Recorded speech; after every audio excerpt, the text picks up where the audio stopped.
ridiculous. Well, here's the thing. Maybe. Sometimes. Tell me about this. I want to know more. Oh, yeah. No. Holy cow. We've had a lot of fun. So Nicole, the downside of Kristen driving is you have no wheels now. Welcome to I my am world. homebound. I am completely homebound. There's Yeah. also really no public transportation in my area no, either. of So course not. if I wanted to go anywhere, I'd have to Uber it. Yeah. But the upside is my bathroom's never been cleaner. My bed has never been made neater. That does not sound like an upside, actually. It's because in the morning you have time to do these things.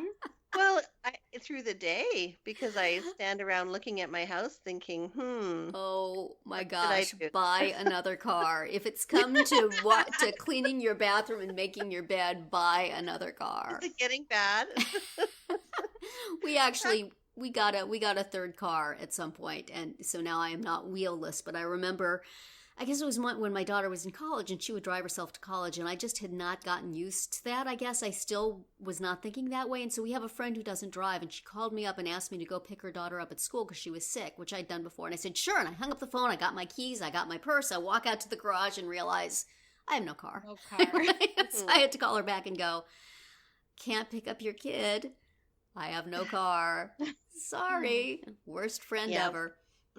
We'll get a third one eventually, but for now, we just want her to drive the 12-year-old little beater that Yeah. can afford a few dents if it so unfortunately happens. Do you have any But- emotional investment in that car?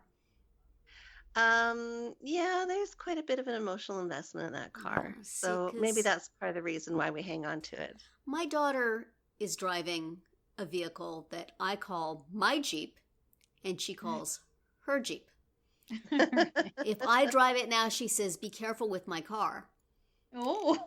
Oh. And so I say, oh, it's your car. Okay, well, here's the insurance bill and here's the maintenance bill, and I expect you'll be putting gas in it, and then suddenly it's my car again. But still, it's a bit of a stressful Hmm. trade-off there. Yeah. But So, well, I'm enjoying it for now. Ask Yeah. me next week how I feel about it. Well, why don't we kick off our roundabout for this week? Welcome to Yes. Parenting Roundabout, a weekly podcast about the things that parents are talking about, obsessing about, and complaining about right now. I'm Catherine Haleko, and as of right now, I am still the main driver in my household.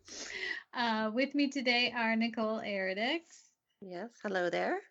and Terri Morrow. hello. I am the one driving the empty minivan around because it's the only car left for me. Aw. So today on the podcast, we're going to talk about grandparenting on our Friday speed round. We're going to shout out some stuff we like on the Roundabout Roundup, and we're going to do some shameless self-promotion. But before that, we decided it was time for some good old-fashioned ranting. Yes.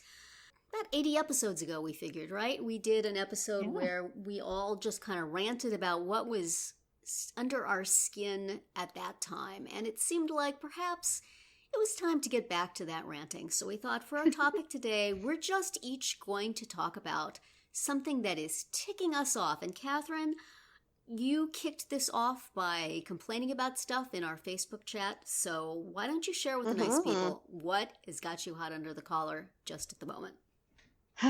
Okay. Take a deep breath. Are we ready? It's probably going to sound lame once I get it out there. But so, as you guys know, and our listeners may know, my daughter is on a team that travels to competitions. And when the whole circus goes, it's 3 teams.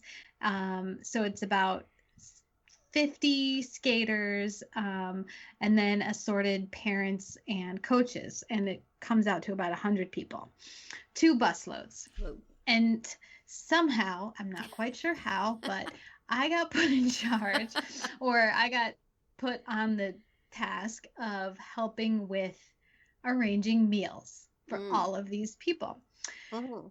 And we have a trip that's coming up. And the thing is, you can't do that much in advance because we don't know the schedule. So we don't know who needs to eat and when and where and how much time are they going to have. And is it something that we need to pick up and or have delivered or go sit down? And so it's all coming together now. And so I have been between emails, web searches, phone calls, and texts trying to set up meals for this party of anywhere from 60 to 100 people, depending on the meal.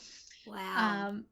And like, first of all, you call these places, and if they even can seat, 70 people, that's your first hurdle. But then more than one place we've called and they're like, okay, yes, we can do that. We can do a buffet meal. Like, okay, fine. That's great. Because if it's a buffet, then at least I don't have to get 80 people to give me their order ahead of time. Right. So a buffet is good. But don't you think that a buffet means a choice of foods? Traditionally, These places are like, you can have a spaghetti buffet, or you can have a chicken buffet, or you can have a sandwich buffet. I'm like, and we don't want to do sandwiches because we're already doing sandwiches a bunch of other times. We don't want to do pasta because we're already doing pasta other times because that's the easiest thing to do for a group. Right. And the coach likes the kids to have pasta. And so you got to have something else. So, okay, chicken. Well, you can have chicken. That's it. Like, your buffet line is going to be chicken, mashed potatoes, vegetables, and bread. And so it's basically like self-serve cafeteria. Like, yeah. To me, that's not a buffet. No. Unless they have like 3 or 4 different kinds of chicken. Maybe this is it. Maybe it's fried Parmesan. It's like not. the chicken bar. You had to choose barbecue or lemon pepper. Like, you don't even give people the choice. And those of us who are working on it, we're like, oh my gosh, people are going to complain, but if they complain, then they can do this. They can do this next time. Yeah, and then they complain about how expensive it is. Like, you can't just like get it from McDonald's. Like, we have to give them decent food, and if you're serving food to a gigantic group, you cannot just order off the menu. No. Because we've had parents complain in the past, like, how come my child's meal costs $18 when if she ordered a cheeseburger off the menu, it would only be $12? Yeah. Well, because this is how group meals work. Wow, you have a thankless job organizing this thing. No matter what, it's going to be your fault. Skills, Catherine. Oh, God. Event organization.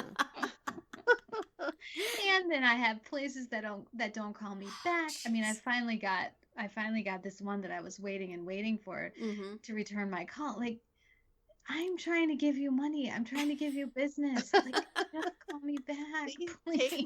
We'll mention you on our podcast if you call me back. But not if your buffet is only chicken breasts. Yeah, that's not a buffet. No. I would be so disappointed if somebody said that there was buffet and it was a bunch of chicken. And it was just chicken. And your choice is take it or don't. We have a wide selection. Well, the mashed potatoes could be the vegetarian entree, so you got 2 entrees. Right, exactly. And, like, there's vegetable but, God forbid they would give you more than one vegetable on the buffet line. Nope, got to pick that in advance, too. Do you get a choice? Do you get a choice of buns at all? They're like, I don't know. Maybe they have white and whole wheat if you're really lucky. There's another choice. I got to think that all evidence does not suggest that they would. Oh, man. Maybe some saltines. Terri, we could do a side gig here. Yeah. So this is my, to use the phrase, we are not a crackpot. I am not a crackpot for thinking that a buffet should offer more than one option. Thank you very much. You are totally not a crackpot. No. Ugh. Nicole, So what what are you not a Oh, crackpot about? Terri, I'll let you go first. You let me go first? Okay. Yeah. Well, in the spirit of we're ranting about small, silly things just because they get under our skin. Right. I was originally going to talk today about the fact that when our local newspaper redesigned the paper, and not in a good way, in my opinion, they put a fold through the middle of the puzzle that I do every day. How can you put a fold through the middle of the puzzle? That is just wrong. And I was building up some steam on this, and my husband just laughed at me and said, that's a stupid thing to rant about. So I'm going to rant about him. There you go. Oh, That'll there you teach go. him. And specifically about the sort of gaslight treatment I'm getting on the incredible volume of our dishwasher. Now, every appliance in my kitchen is well past its need for replacement date. I mean, our refrigerator and our microwave, I think we got before we were married 25 years ago. And we've been in this house for quite some time. The stove and the dishwasher came with it. They've got to be about that same generation. But, you know, it's one of those things where it doesn't make sense to replace the appliances if we're eventually going to redo the kitchen, and we can't redo the kitchen until we redo the bathroom, so we don't have the money to redo the bathroom. So it's one of those things where, okay, you're careful with how you close the refrigerator so that the freezer door doesn't pop open. We know this. We hope the microwave is not spewing out harmful radiation now that it's way, way, way past its age when it's too old. We know that the oven automatically shuts itself off from time to time for no apparent reason. We turn it back on. We understand this. But the dishwasher has been getting progressively louder for quite some time. For a while, it was so loud that you could not sit in the other room nearby and watch TV, because even at full volume, you could not hear the TV over the dishwasher. But in recent weeks, it has just gone to a whole new plateau. It's now like rattling the glasses in the cabinets. It's so loud. Oh. It shares a wall with our bedroom, and then the short wall of the kitchen is with our little ensuite bathroom. I was in the bathroom while it was on, and the shower was vibrating. Oh, that's It's not good. gotten to the point where I think the gas pipes are going to burst open at some point, and we're all going to die. You know, it's like living next to the elevated train. This dishwasher. It's very loud, and whenever I mention how loud it is, my husband goes, "It's not that loud." I'm like, there are glasses rattling in the cabinets. Oh, no, it's okay. It's not that loud. You know, the shower was about to jump out of its casing. It's really not that loud. He denies the volume of the dishwasher when it is like a helicopter landing in our yard. So what is it with men? It's my question for you today. I can't do anything about the dishwasher. I just got to live with it until it either stops working or I can get my kitchen redone sometime in the far future. But Well, you can't just say, yeah, that's really loud. You know, it's like a matter of principle that as the man, he does not recognize excessive volume and vibration. Vibration, you know, it's like the floor is moving. The floor in the bathroom you're not was in moving. California. Yeah, it was like an It's earthquake. It's like a It's like small he was earthquake. denying that he was snoring or something. Yeah, it's like so this is my rant. Not I can't do anything about the dishwasher, but I can complain about him. There you go. The dishwasher is loud, believe me. We believe you. I am You not are a not crackpot. crackpot. You are not a crackpot. There's a helicopter landing in my yard every night. He always runs it like at night when we're going to bed. You know, like it's no big deal. Like it's whisper soft, like there's not. It's on the other side of the wall from our bedroom. Anyway, I'm not a Oh crackpot. dear. Nicole, are you a crackpot? Well, no. And I think you would all agree. Because my big beef and my rant Yes. is, and I don't know if I've even addressed this before, because, you know, I'm one of them, teachers. Yes. But I am so appalled by teachers who go into teaching who Mhm. don't like kids or seemingly don't want anything to do with kids. That would seem to or- be a job requirement, a certain Yeah. You would enjoyment of think. children. You would think that they are going into teaching for the child, but no. They are going into the teaching for the glory, and the fame and all the other little awards and, compliments that they feel they get that they might probably didn't get when they were in high school. Wait a The minute. attention that they Teaching get. involves glory and fame and prizes? I was not aware Well, of this. I thought it was like thankless work that you poured all your money into supplies for. most of it is. But then on the flip side, there are occasions where, oh, the greatest teacher of the school, and oh, the coach of the year this, and oh, teacher of the month that, and he's so awesome and she's so amazing, and yet they treat your child like dirt. That's And not that good. just drives me nuts. And I am ranting this week about it because I am like, what are you doing? Yeah, This is not the job for you no. because you are not serving my kids' needs. You are not serving any kids' needs with the attitude you have. And you must be unhappy all day if this is the job you're doing and you are so ill-suited for it. Right? It can't be a lot of fun. Go do something Exactly. else. Why do you look forward to going? I mean, nobody wants to go back to high school on purpose because they want to. So why are you there? So please, if you're listening to this and you're a teacher and you're having a little bit of an attitude problem, do something about it. We can tell. I am not a crackpot for thinking that teachers need to go into teaching for kids, not themselves. Absolutely. There you go. That's my rant. None of us are crackpots. We are all Absolutely quite not. reasonable. Yes. We sound reasonable, that's for sure. So, something that often makes one feel like a crackpot is dealing with a grandparent, and I think our speed round is about grandparenting today. It is. It is. So, depending on the kind of grandparents you had or the kind of grandparents your children have, may or may not make you feel like a crackpot. I'm not sure. But we are going to be talking about what kind of grandparent do you think you will be yourself down the road? Are you going to be somebody that is ranted about and complained about? Or are you going to be the grandparent that is celebrated and loved and adored? Huh. Or are you just going to be the grandparent that sits in the corner within the rocking chair and the towel over? The rag over your eyes. Don't bother Grandma. She's kind of a crackpot. Busy worrying. I don't know. I'm drumming up all these images now that we're talking about it. What kind of grandparent do you think you'll be, Terri?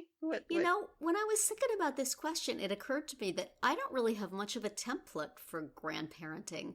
I don't remember my dad's mom. She died when I was very little. My mom's parents were half a continent away from us. We saw them every other year for like a week or two. And my mom, with my kids, my mom was on the other side of the continent and saw them fitfully. My husband's parents were good grandparents and they did a good job, but my kids, I have no experience with really, really, really little kids either because my kids were a little older when we adopted them. So I really have no idea what kind of grandparent I'm going to be. It's going to be just complete, like, uncharted territory, I guess. It's a blank slate. You'll have no baggage. Slate. I mean, I am making a list of things that when my daughter's kids get a little older and do to her what she does to me, I will point that out. So I guess in that sense, I will be a pain in the ass grandparent. But other than that, and when the kids are little, I don't know. I hope I'll be a good one. Aw. Well, you certainly have the sense of humor to make your grandchildren laugh. Right. My husband's parents really were very good grandparents and very reliable. If we needed to bring the kids over, they would do that. And I don't think they did anything that I would find objectionable. Had a couple of in-law run-ins with my mother-in-law, but grandparenting, no. So I could do worse than that, certainly, and probably will. Well, I'm hoping that we will still be doing this podcast when you have grandchildren and we can revisit this topic. Wow. That's an interesting thing to think about. We're hoping that this is far off in the future. When we have lots of sponsorships and we're famous. Yes. Catherine, how about you? What kind of grandparent do you think you'll be?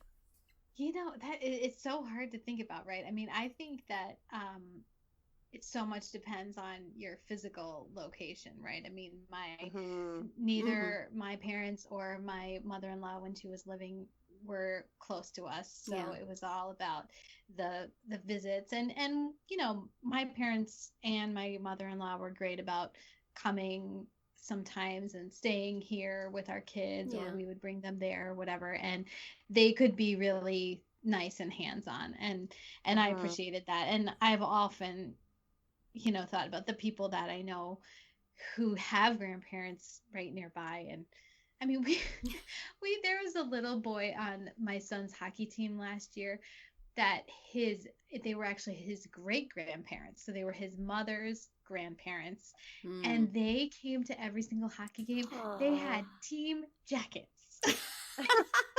It was the cutest thing in the Awesome. world. I would like to be like that. Oh, it was Put adorable. that on my list. Get yourself a team jacket.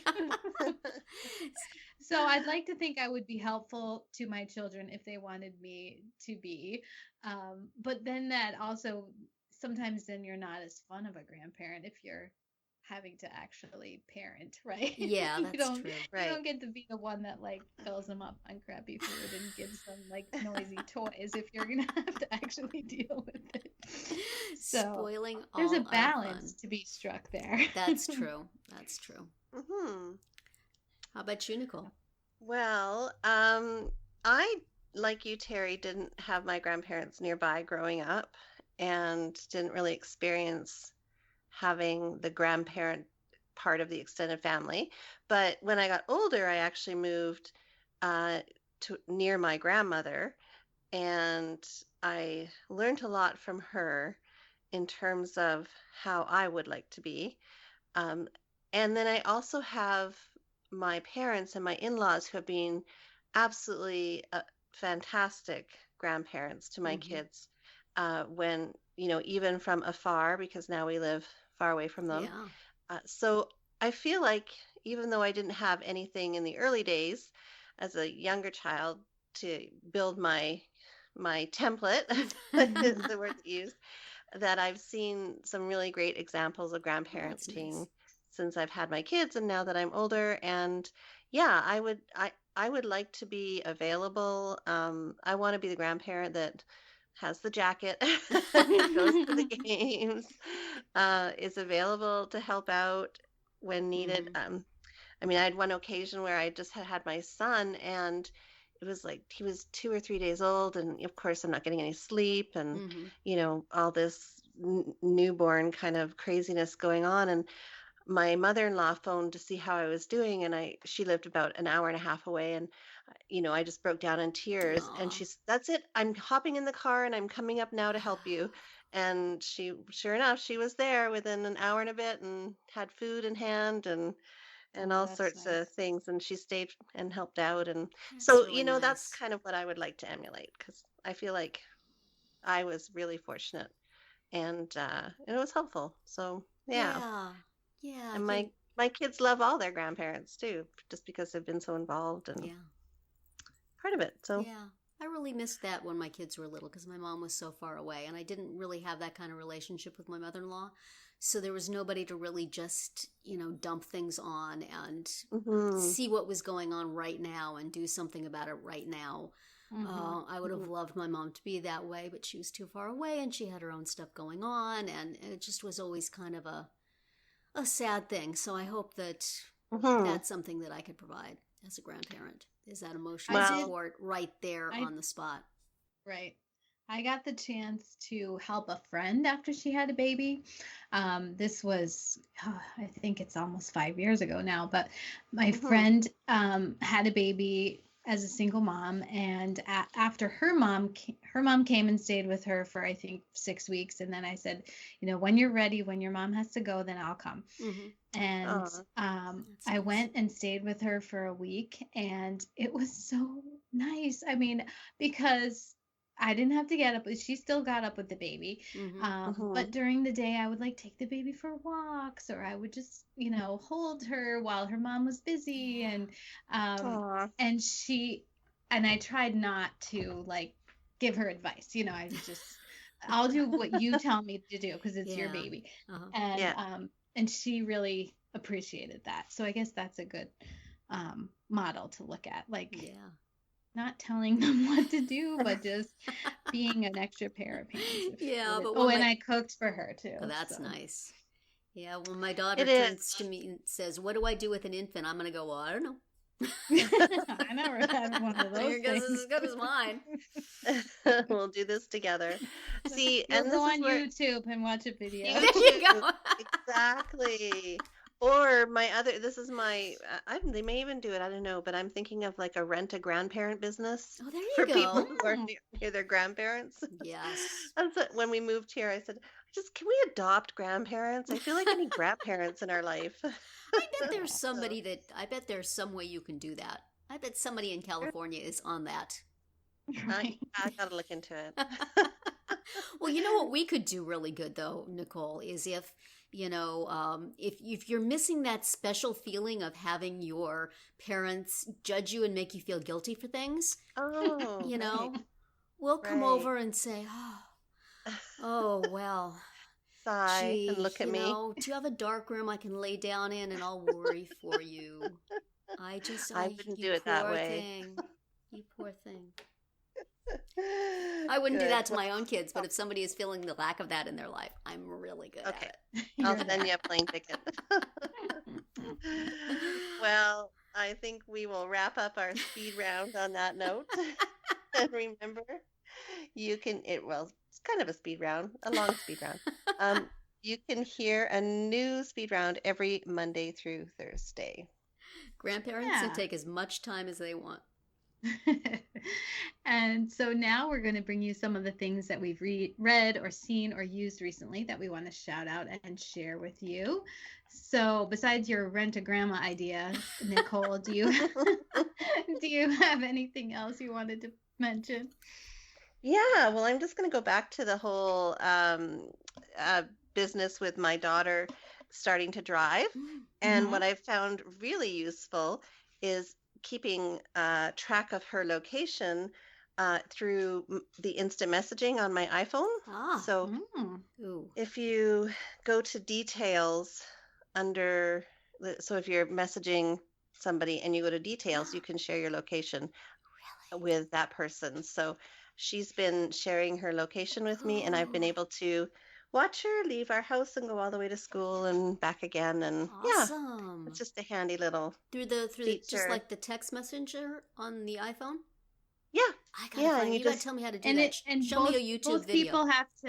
both people have to allow it, because I've also done it before in conjunction with my food and meal job. Right.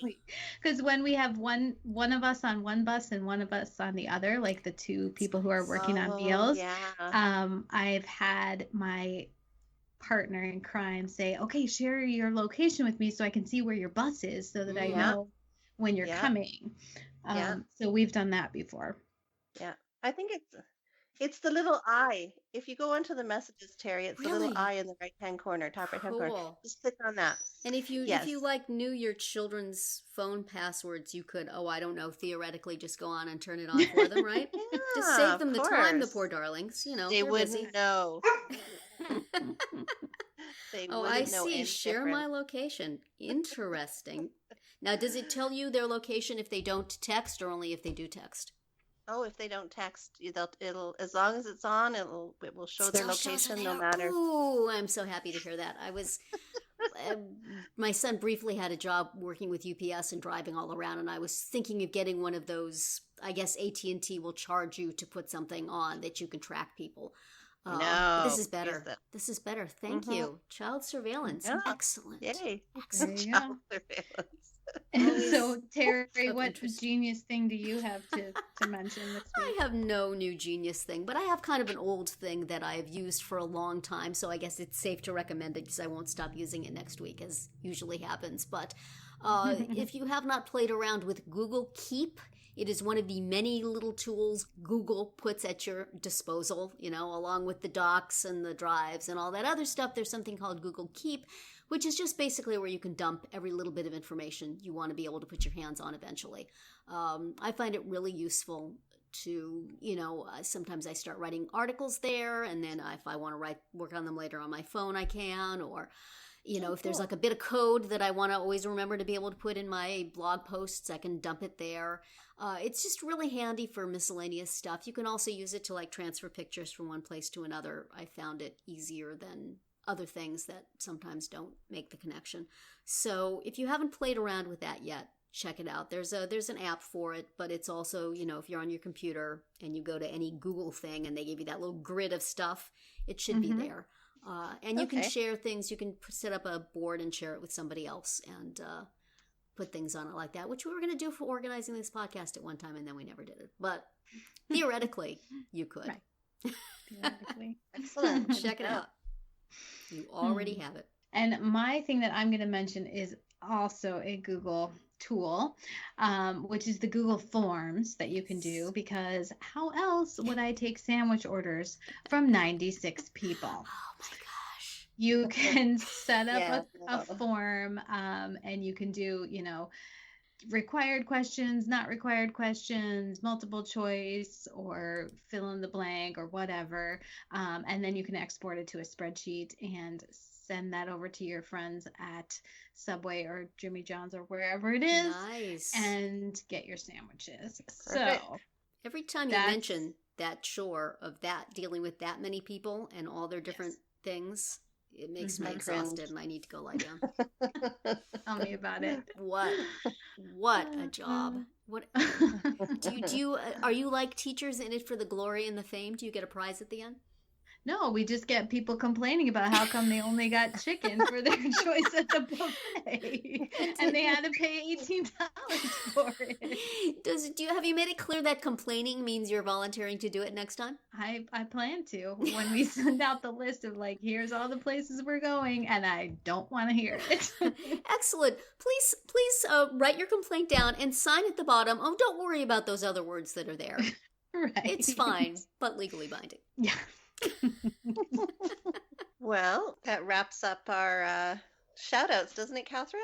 Yeah, that's all of our Roundabout Roundup today. Shameless self-promotion time.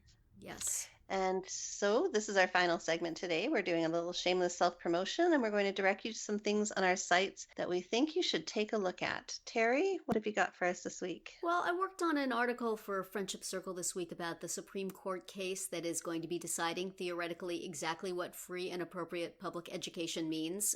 It's a concept that if you have a child in special education is pretty much what defines what your child is going to get, and yet nobody actually can define it. It's like what's appropriate to one person is not necessarily what's appropriate to another person. And since the government has not particularly seen fit to give more information as to what exactly that is, you often get the I've been reading it, the nitpickiness of what better than minimum might be is pretty outraging.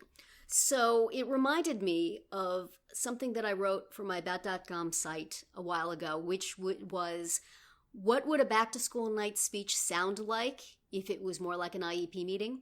And About.com has taken that off the internet, but I salvaged it and have put it up on my blog. So it is there for you to read again. Please be amused and consider how much typical parents would enjoy hearing that their kids are going to get not what's good, not what's best, but what's appropriate, what's better than a minimal result. Like a dark room. Kiss all your college placement classes goodbye, kids. So that was my little rant. Speaking of rants, that was my little rant on that topic. You got a little rant in there, didn't you? I did. I did. I got another little one in there. It was good, though. Catherine, how about yours? I have something new up on VeryWell, and it's the title is "How Healthy is Your Child's School?" So not about the appropriateness of the education, but things like, how much active time are they getting? Is there, good water fountains? Are they getting decent lunches? Nice. Things like that. So that is up on VeryWell. Very good. Yeah. Great. Thank you. Much needed. I could go around to several schools right now. Are the teachers at the school happy to be there and therefore modeling healthy emotional Exactly. habits to the students. Exactly. And I'm going to direct you this week to an article that I wrote a couple of years ago because I'm ashamed to say I haven't put anything new on my blog lately. But this would apply to, I think, people in general, not just kids who have disabilities in schools, but it's for people who struggle with their executive functioning skills. Yes. So planning, organizing, time management. You may be an adult that has struggles. And so I've got an article called 10 Simple Tools to Develop Executive Functioning Skills. And Excellent. some of those tools are classroom based, others you can Yeah. use Yeah. outside of the classroom in your home. Are there things there that That's it. unorganized adults could make use of? Well, yeah. I mean, I'm Excellent. colored markers, highlighters, timers, you name it. Well, Lots that of different sounds things. good. I'm going to have to check that out when Mhm. I get around to it in my disorganized fashion. Is there a timer When you for manage your remembering to go look at a blog post? I should say that now. That is it for this week's episode of Parenting Roundabout. We hope you enjoyed it and that you will join us every week. You can listen to podcast episodes on parentingroundabout.com or download them from iTunes. Please subscribe so that you get all of our podcasts and mini podcasts. You can also follow us on Twitter, where I am at Momitude, Nicole is at Nicole Eridix, and Catherine is at About Family Fit. You can also follow the podcast on Twitter at Roundabout Chat and look for us on Facebook, Pinterest, Tumblr, YouTube, and Instagram too. Best of all, stop by our blog at parentingroundabout.com and read recaps, find links to all the stories mentioned, and talk back in the comments. Thanks to John Moran for providing our in and out music, and I wish everybody a great week.